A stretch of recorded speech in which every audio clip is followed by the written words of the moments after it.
Okay, welcome again to everyone. For those who haven't participated in Mike's sessions, this is Mike Weber. He's a lead trainer at spidertools.com, which provides Linux training, including Nagios Basic and Advanced training. And Mike will be talking about Mod Gearman. Thank you. I know a couple of you got or have played with Mod Gearman. I've talked with a couple of you that are playing with Mod Gearman. Most of you may have not. Any of you using DNX currently? Okay.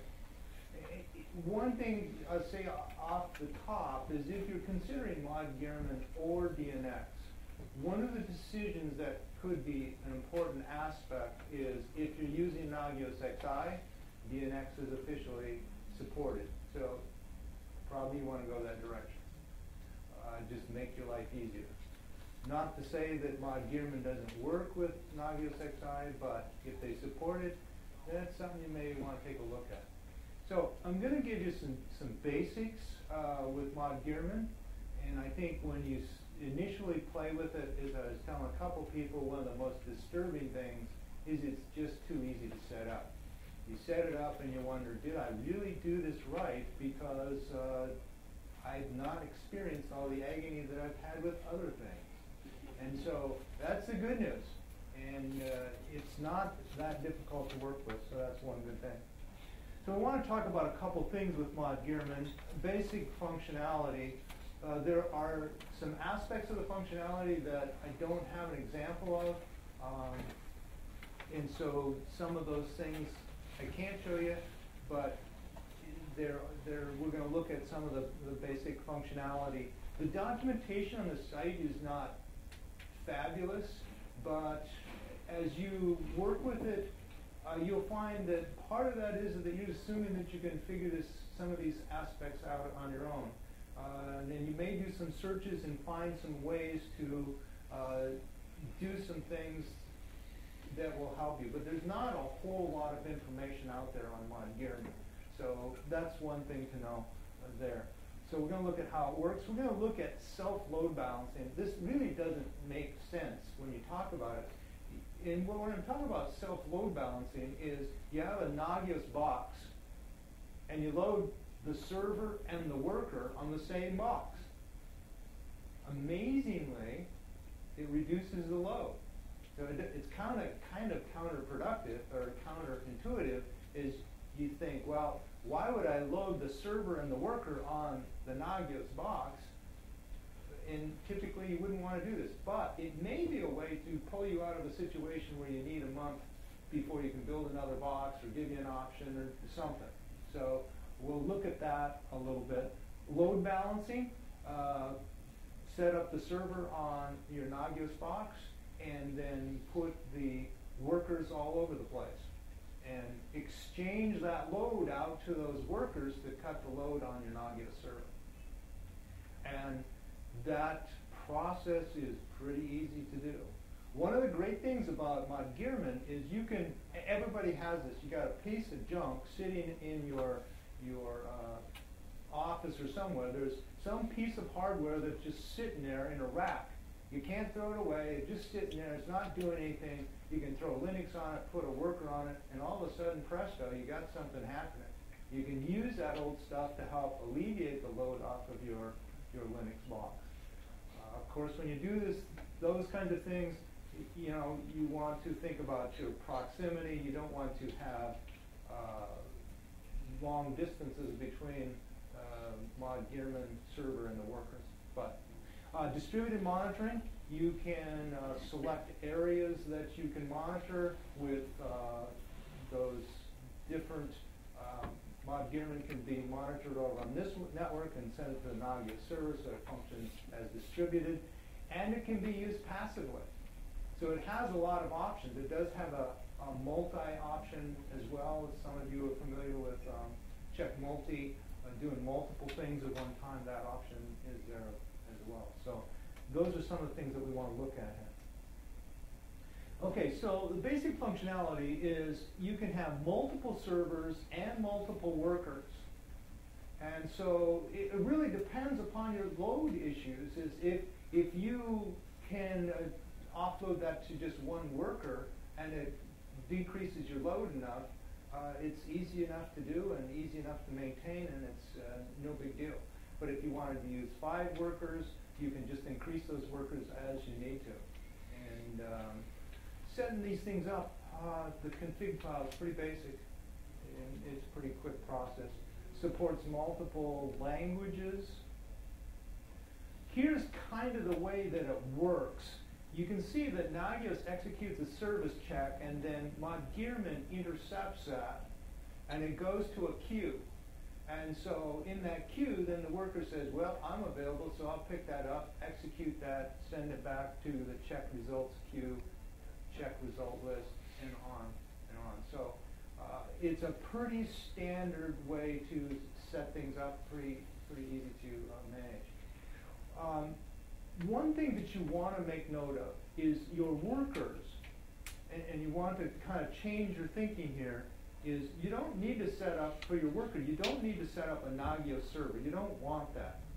But you do need all of the plugins and all of the scripts that you typically execute on the Nagios server. So this is one thing you want to think about, is you're going to duplicate, or at least have the scripts and plugins that worker will perform. That is one thing that you have to think about. Now, DNX has a way to automatically move that over and sync those two. And with Mod Gearman, for example, you set up a host group that is separate from, that's not being managed by Nagios. You may not want all of those plugins and all of those scripts on your workers if they're not going to perform those tasks because they're in a specific host group that's doing something else. What I'm saying, and we'll talk about that in a minute, is you can tell Nagios to do these, this worker to do these, this worker to do these, and this worker to take whatever. So you have a lot of options to spread things out. It uses the Nagios event broker, and if you've used Nagios Core or XI, you're pretty familiar with this concept of the event broker, which is a way for this application to pull out of Nagios. There's about 30 different things that it can pull out of Nagios to use. We're talking about service checks, host checks, event handlers, etc. So all of those things can be pulled out of Nagios and used in an application like NDO Utils, DNX, Mod Gearman, MK Live Status, Merlin. Those are all things that could be used that do similar type things. So that's the event broker. Just using event broker, there's a lot of interesting things about event brokers that if you get time, digging into event brokers and some of the options there, especially as you begin to scale, becomes an important aspect of scalability. Okay, advantages, well, you're trying to reduce the load on Nagios. The original reason I started looking at DNX or Mod Gearman was that I constantly run into people, I've heard it here at the conference, and a lot of times it's not even your fault. The management says, hey, listen, let's get this going, you get it rolling, and all of a sudden the box that you bought originally can't support where you're going down the road. So what do? I remember one of the worst cases I ever saw was in a county situation in Florida where the county office was managing all of this infrastructure for the county, and their box was totally maxed out. I mean, that thing was running right on the edge every day. They didn't have redundancy. They didn't have, they didn't want to create another instance, another Nagios box. And yet, here they are pushing and people wanting to put more checks on it. The thing, I'm sure, is broken by now, or else they found a solution. But when you get a box that's pushed to that max, you know it's going to break. You can't run at 85, 95, 98%, and that thing chugs day after day after day. You know it's just not going to work. So that was one of the things that started me to think of and explore this option of, hey, how could you offload some of those resources? And so those two options. If you have problems, now everybody has problems, but when you do checks, there are certain checks that give you problems. This is a great option. Get those problems off Nagios. Get those big hogs off Nagios and put them on a worker. And that's going to make your life easier. If you just look at Mod Gearman of moving your problems off of your Nagios box, it's going to help you out a lot. Because those things that just go nuts, let them go nuts on the worker, and then you have a lot less to lose than if it goes nuts on the Nagios box. Reducing your overhead in forks, all those kinds of things. Those plugins that take a long period of time. I have traffic, which gives you a visual idea of what's happening in terms of bandwidth on a port, is an example. Holds the resources for 10 seconds. It'd be a great option to move to a worker because it's going to save you a lot of resources on your Nagios box. Here's this queue idea, and this is important to understand with Nagios and Mod Gearman.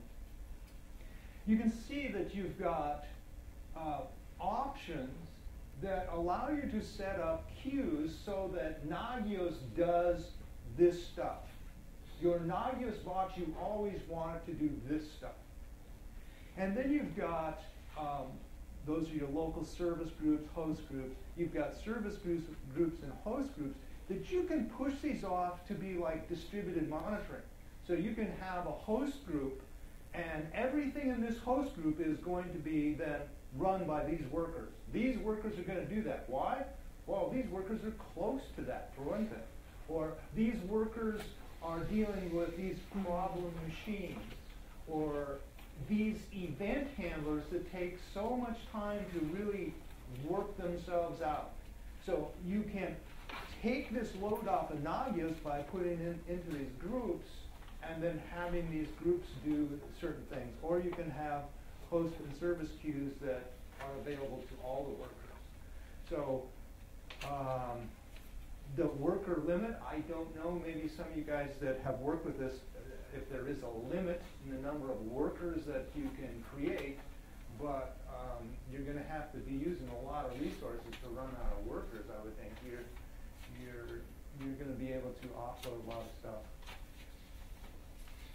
Okay, so the configuration, here's some basic ideas for configuring your worker. A worker, you've got host name, that's pretty simple. Minimum number of total workers, maximum number. The idle timeout in max jobs is it's going to break down those workers if they're not used on that machine just to save resources. One of the things about workers is all of you are probably in a situation where you have a lot of servers, devices that are sitting around. And maybe you've got a box that's doing one thing, but it's running at 35% or 25%. It's got a lot of resources it could throw towards a worker for Nagios. You wouldn't even have to buy hardware or do anything, just use a current box if that was something that you wanted to do. So that would be easy to throw on one of those extra devices. Install process, there's an example of the broker module that goes on in Nagios to connect it up. Gearman D is the daemon that starts the server. And then Mod Gearman worker is your worker daemon. It's going to make the connection then. And the config file, USR local etsy modgearman.com. And so everything happens there. So let's take a look at that before we look at some other things.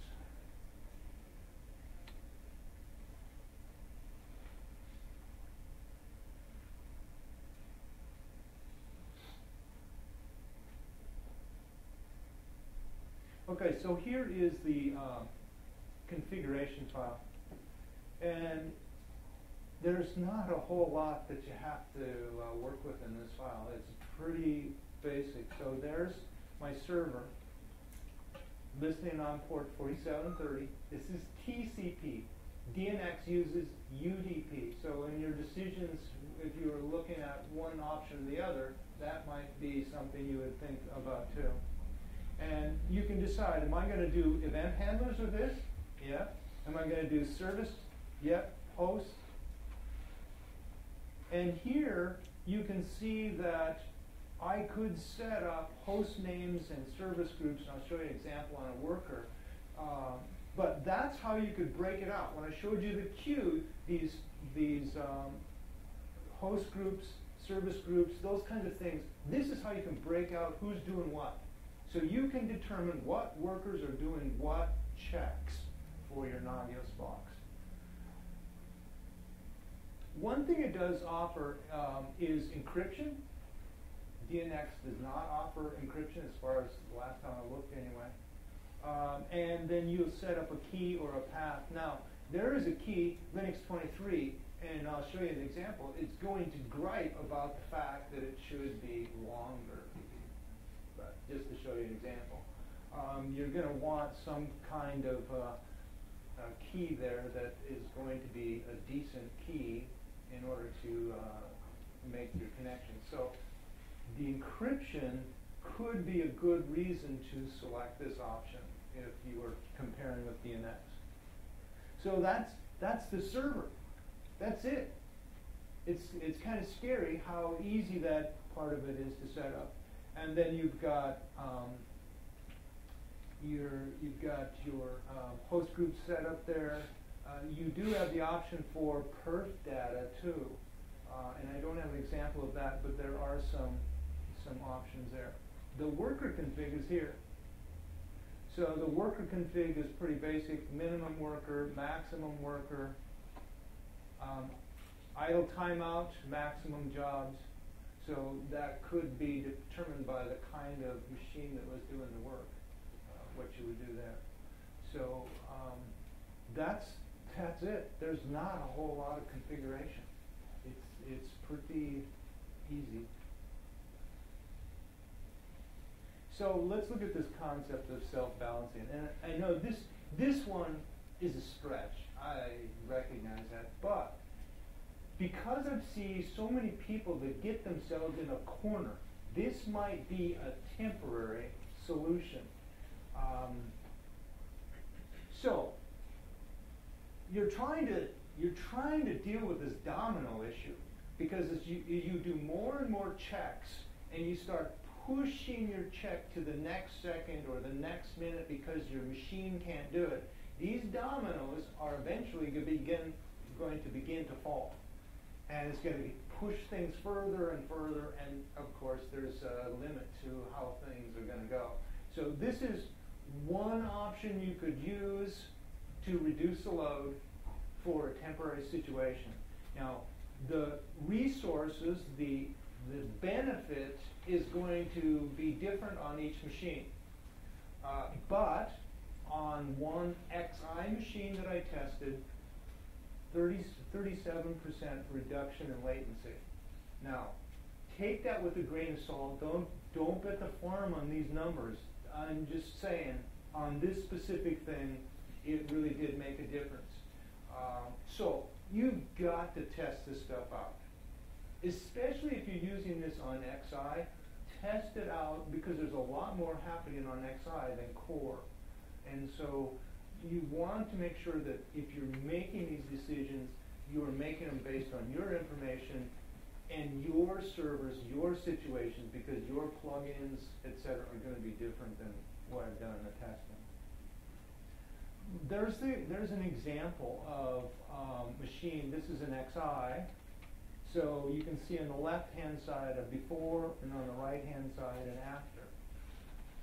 Again, take this with a grain of salt, but it does so show you some significant differences.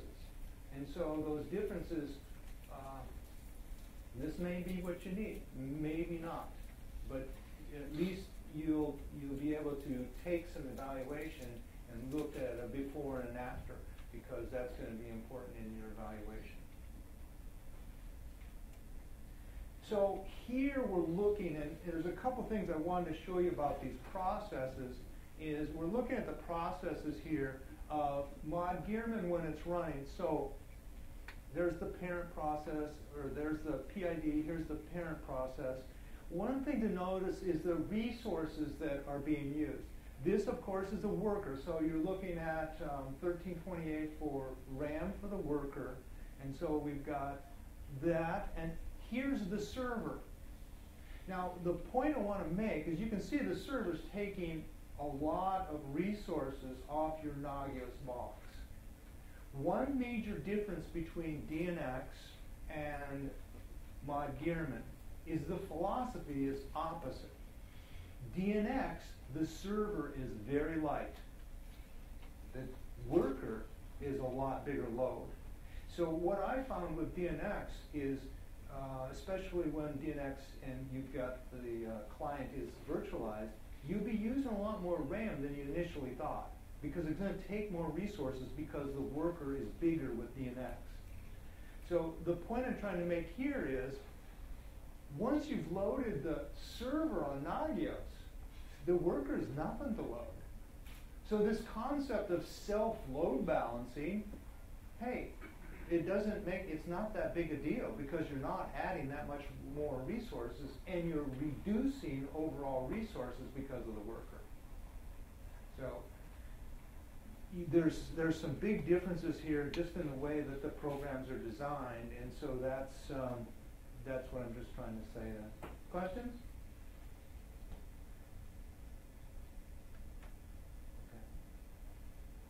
Okay, so really the ultimate thing that you're trying to do is some kind of load balancing.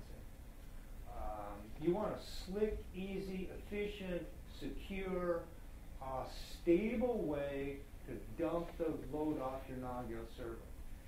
Now, if I was going to set up the perfect Nagios box, I think one of the things that I would do on every install is set up some kind of way to offload that load with Mod Gearman or DNX. I would just make that as part of the installation. Maybe you don't turn it on, but I'd set it up, it'd be ready to go. If I ever hit a crisis situation, turn that baby on, and poof, there I'm back into shape. And I'm not worried about expansion or problems, or I'm just able to be fluid and be able to move to those kind of situations that I can keep my system running like I want to. It's easy to set up, it has a significant impact, and it doesn't take much to have it set up there ready to go if you needed it. So load balancing, of course we're taking the load off of the Nagios server and we're shoving it to workers. We're shoving it to these various kinds of boxes, various kinds of resources that will be able to take the load and efficiently return that information to Nagios. So it's just a basic concept there. And notice that we're doing host checks, service checks, event handlers. We're doing, maybe we set up host groups, service groups, whatever. That's how we're going to divide it all out. So we're going to do our basic load balancing with Mod Gearman. There's your basic config information. Again, we looked at the modgearman.com. So setting up your server and your worker, there they are. There's not much to it. Of course, your encryption and your key have to match with your worker and your server, but that's not too big a deal. Not much to do to set that up. And there's the queue. So what this is showing you while it's running, and this shows a couple examples here, but we've got two workers. There's worker DB. These are just host names that come up, so you can make some modifications there. Worker local host. And so they're available there. So we've got host, events, services. And so we've got two workers for some of these queues, But notice this host group, Debian servers, we only have one worker. So then we've set up a host group that is, this worker over here is just working with this host group. And so I've taken that, so Nagios never has to do that. And you could divide it out any way you wanted to. And so that's what the host groups and service groups are, is to take and push your situation out in different ways. I'll show you an example here. And my example may not work as perfectly as I originally set up, because I set it up, I had it on my laptop and it was virtualized. I've got VMware, and it was on my network. It had a static IP, and then I stupidly forgot, and I started sending a bunch of jobs and changed to a whole different IP structure with VMware. So it works, but doesn't work as well as it was previously.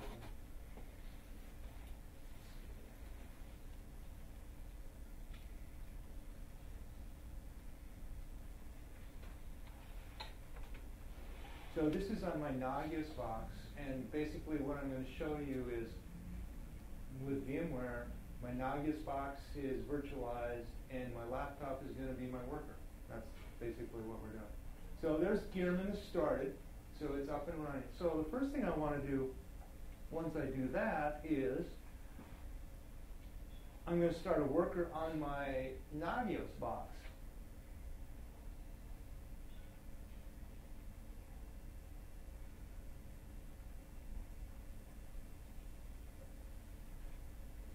Gearman top, and so there's my queue. Let me stretch this out. So you can see in that previous example, we're looking at a couple workers, and this is an example. Nagios core is running, and Mod Gearman, the server, and the worker are running on the same machine. And so you can see there's just nothing to setting this up and getting this going. So now, let me show you, you can watch that, and now I'll start another worker, and you can see the changes.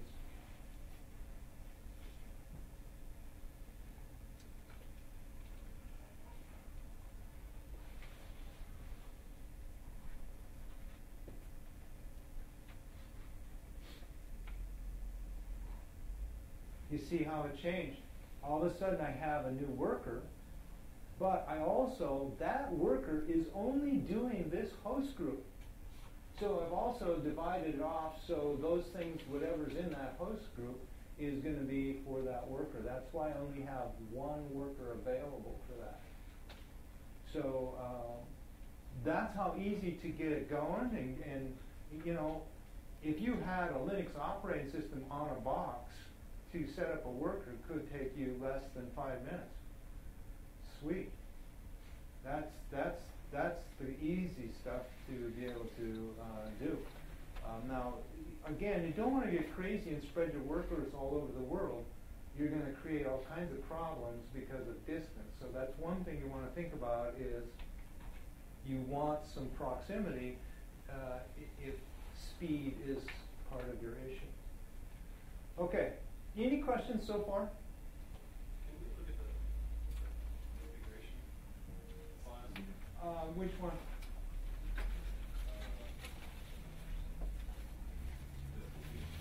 Yeah, repeat your question out of the microphone. Sorry. I'm sorry. I was just wondering if we could take a peek at the main Gearman configuration file. You want to look at the worker or the server? The server.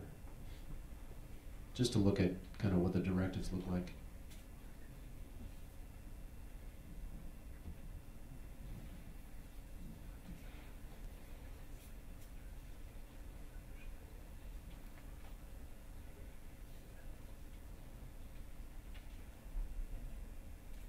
See, all I did, server, localhost, port name, port number,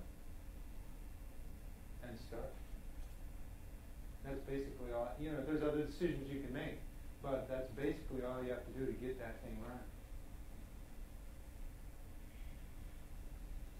You know what I said was a little bit too easy to deal with? I'm still having problems picturing like what pieces are installed where and what's configured where. I don't know that I understand kind of how all the pieces fit together. I think you've done a good job describing what the pieces are, but I still am having a hard time figuring out how they fit together. Like where do you configure Nagios to use Mod Gearman? See, that's the event broker. So Is that in the Nagios configuration Yes. file? Can we Yeah. see that too? Sure, thanks.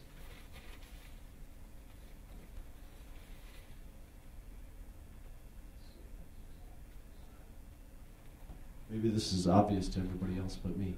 I hope not. So this is Nagios core. So there's a config file. There's the event broker line at the bottom of my Nagios. So Okay, that was one critical piece that Yeah. I was missing. right. Okay, thank you. So it's putting in that line, making your configuration changes in the gearman.com, and we start. So what's needed to install on a worker node? Okay, so one key with the worker is you want to have all of the plugins and all of the scripts in the same structure that you have on Nagios. Sure, I understand that. Okay. That makes sense. You don't need the Nagios server, but you just need that structure. And then you put the worker, the worker daemon in the etc init.d directory, and then your configuration, all you have to do is tell it where is Nagios, IP address and port number. Now you have your encryption, if you're using encryption, and then your key, so that they're connecting that way. Now the only other difference, which I'll show you in a minute, is if you have, this worker is going to just work on this host group, then you would list the host group. I'll show you that in a minute. So there's hardly anything that you have to do on the worker as well. So, Okay, I think I'm square. okay. Thanks. Yeah. Any other questions? Yeah. He's going to come with the mic.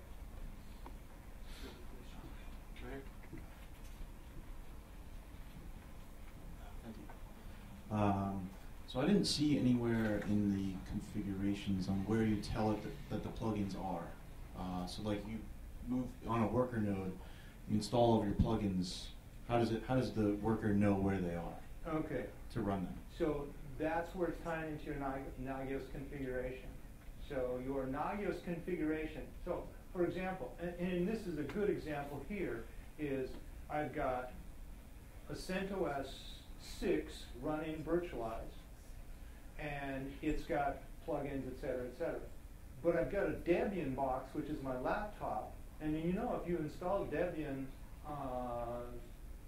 Ubuntu or not Nagios on Debian with the deb files, it puts it in a different location. So switch that all up, match it all up to make my life easier. So my worker is just like my server. So the typical USR local Nagios and all those config files, the plugins are in the exec directory.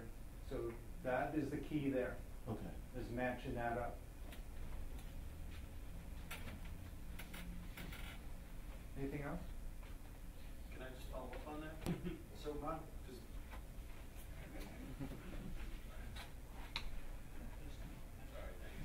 Sorry to make you run. So just to follow up on his point, does Mod Gearman make the assumption then that the directory structure is exactly the same? Or do you configure the worker to point at the right directory structure? It's making the assumption. I did not do anything, I did not tell the worker anything about location. So if you moved the plugins to a different directory, it would break. You're probably going to run into trouble. Okay, that makes sense. Thanks.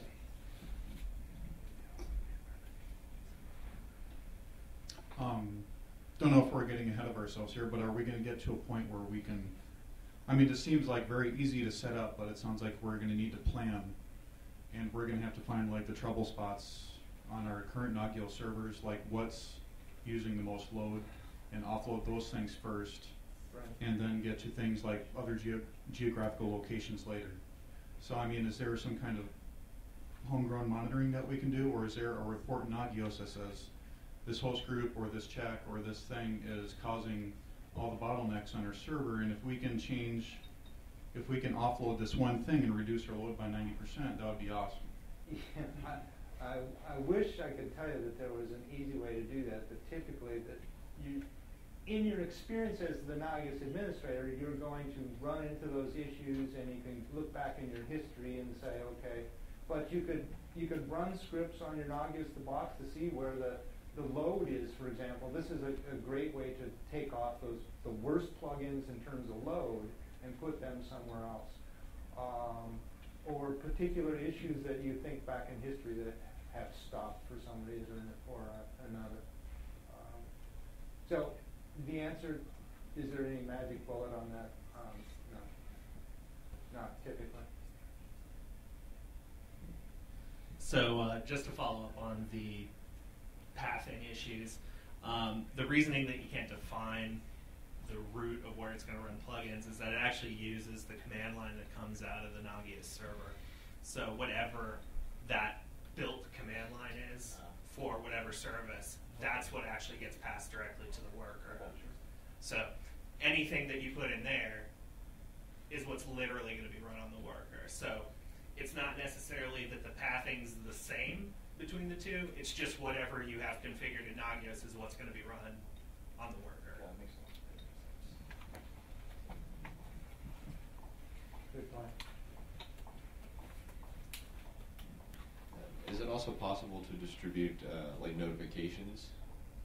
Because we use the notification system to integrate with our ticketing system, and sometimes that can take a little bit of a load, but I don't know of any other way to distribute that out.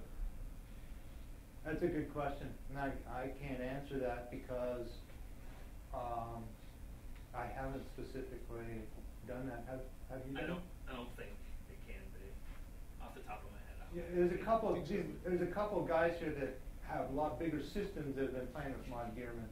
So, you know, and it's a great resource to have these kind of people here, because you can do something on a little system where you can get away with all kinds of crazy things. But as you get bigger, you got to get serious about your setup so you get it right.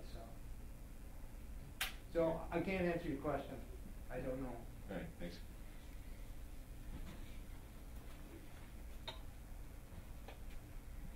Okay, so let's look at a couple other ideas here, and you can ask some more questions. Distributed monitoring. If you wanted to use it as a distributed model so that workers over here are doing one thing, workers over here are doing something else. Here's an example where you've got workers that maybe are on different subnets or whatever, and you want to distribute the load and make, for example, the load more local. So Nagios is maybe doing something over here because these machines are local, these are easy things to monitor, maybe they're all Linux machines, whatever the reasoning is. And then over here, on the other side, you can have other workers that are doing this distributed process. And so the configuration change is simply this last line. That last line is saying, okay, for host groups, everything that's Debian servers, I want this worker to do. So that's what turns up in the queue when you see, okay, we've got 5 workers working on Debian servers versus something else. So it's easy to move this in many different directions that really gives you a lot of options in terms of ease of setup and distributing this information. So that's all there is to a distributed model. It makes it pretty simple. And then passive monitoring is another option. And in this situation, we've got Nagios doing certain checks, and then we have a firewall issue. So if you got a firewall issue where you can't do active checks to go in and check those workers for some reason, you could put workers on that inside, they do the checks, and then push the results to Nagios, and you don't have to deal with the firewall. So this is an option that you could use for a lot of different reasons, and I have not run it over an internet connection, but because it is encrypted, that could be a possibility. But again, distance is always something you want to think about here if you're trying to do as much speed as possible. And I'm sure speed's got to be part of this scenario, because this is a whole issue of resources and how they're used. So, and here is the passive configuration. There is this is just a basic script just to show you how it works. So you got a users variable. So here you can see there's the path, there's the plugin, a warning critical, but we're using send Gearman to send information. So we have some options here. And when you look on the internet, one of the things I found is not a whole lot of documentation about how to send this information and some of the options you can use. You have to dig a little bit, but there's the server, there's the port number, encryption, yes, the key, here's the host. This is the host that's sending information. Your service, what is the service name? And there's the example of gear users or whatever you want to call it. Remember that your service description must be exactly, and it's case sensitive, to your service description on your Nagios box. Make sure that you coordinate that. If you've used NSCA, you know how tricky all this stuff is to make it exactly the same. So that's what you want there. There's your message. That's the variable that you create there. And then the return code. So this return code, of course, is a warning level. 1, warning, 0, green, 2, critical state. So you could change the script to do an evaluation, of course. If we had under 10 users, this is 0. If we had more than 10, it's a 1. If we had more than 20, it's a 2. So you want to do some evaluation. But that's just a simple example to show you that you can passively send that information to Nagios if you wanted to do it that way. You would have to schedule it with cron. If it was a security event, then maybe what you would do is you would be searching logs for an event or something, and then it would trigger that way. So there's a couple ways. Just like all passive stuff, somehow it's got to be started. Other questions?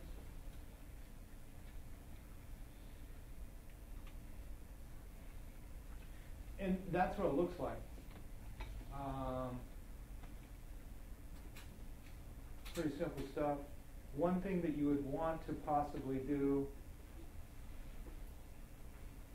is there you can see is this has, whenever you're using passive, as an administrator, you have to remember that with passive type checking, unless Nagios receives something and you do something to change it, it's going to maintain whatever state was there previously. This can be a gotcha for you. So what I'm saying is, if gear users was in an okay state, and so this turned green, and it never sent another message for 2 months, even if there were 1,000 users, it never sent the message, you're still going to have a green okay state because it hasn't received something. So one of the things that you can do is you can put a time factor on it, with just like all passive scripts. So you can see, warning, passive checks for this service haven't been received for an hour. You need to know as administrator, okay, it may not be a critical state, but something's not working. I'm not getting my messages. And I need to know as administrator that maybe this is something I need to dig into. So that's probably what you should do with most passive things, is set some kind of time interval so that if you haven't received a message, you know that the state is not. Now, if you go and you read, well, look at this state here, 23 days, well, sure, if you would read that, you would know. But how many administrators really read those lines? Probably not too often. You got too many other things to do. So change that state. Let me show you an example of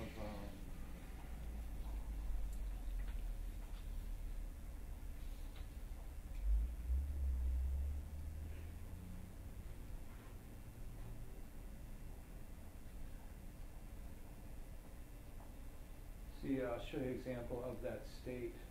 There it is. This is there's the command. Pretty simple stuff. Stale passive check, and then stale.sh is the script. It's just a simple bash shell script. Let me show you what it looks like.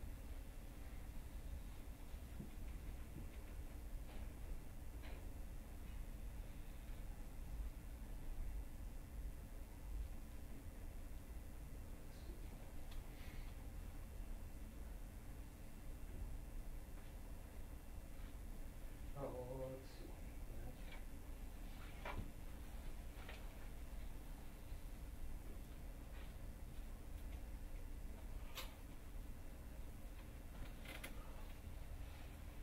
Okay, that's pretty simple script. So you can see with the exit 1, I'm sending a warning. Hey, something hasn't happened. You can change the text for whatever you want, or you know. So that is just a way that you can tell yourself that maybe things are not happening in the fashion that you want. Any other questions?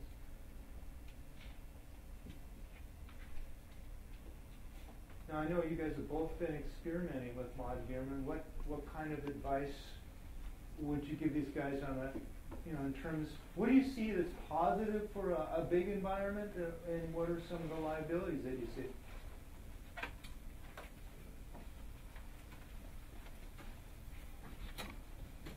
For us, it's been great.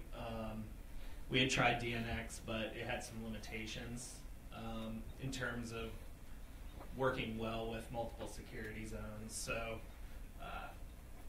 you know, like we'll have one environment that's firewalled off from the rest. So not all workers are equal. We have to have a group of workers that does work on some stuff, another group that does work on some other stuff. So Mod Gearman is perfect for that because you can separate it out by host groups for us. So we've loved it. I still have to do a lot of performance testing on it, but so far it's been great. Good.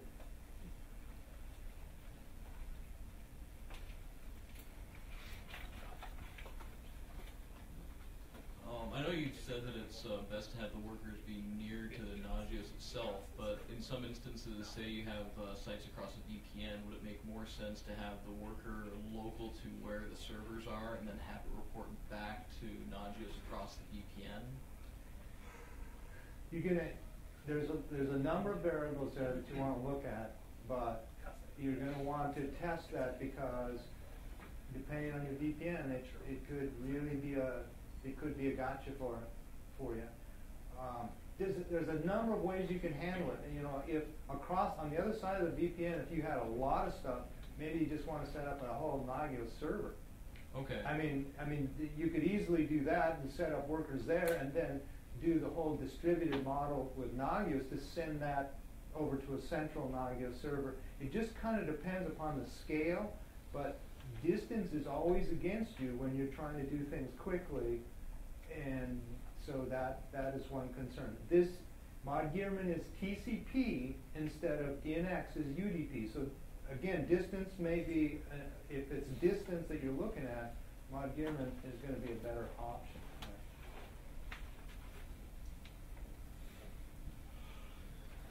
What kind of logging is there for Mod Gearman? Like if you want to try and figure out, like, okay, the Nagios scheduled this check and it sent it off to the queue for Gearman to process, like how do I see when the worker then picked that up, processed it, and then sent it back to the results queue to then get picked up by Nagios? Like, is there a way to kind of track that flow and to see if there are bottlenecks? Like if I'm sending it over a network that might be slower, like is there some way to do that?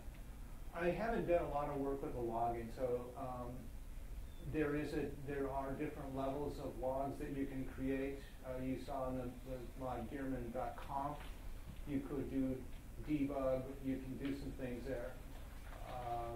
But I haven't done a lot of work in the logging, so I don't know a total answer.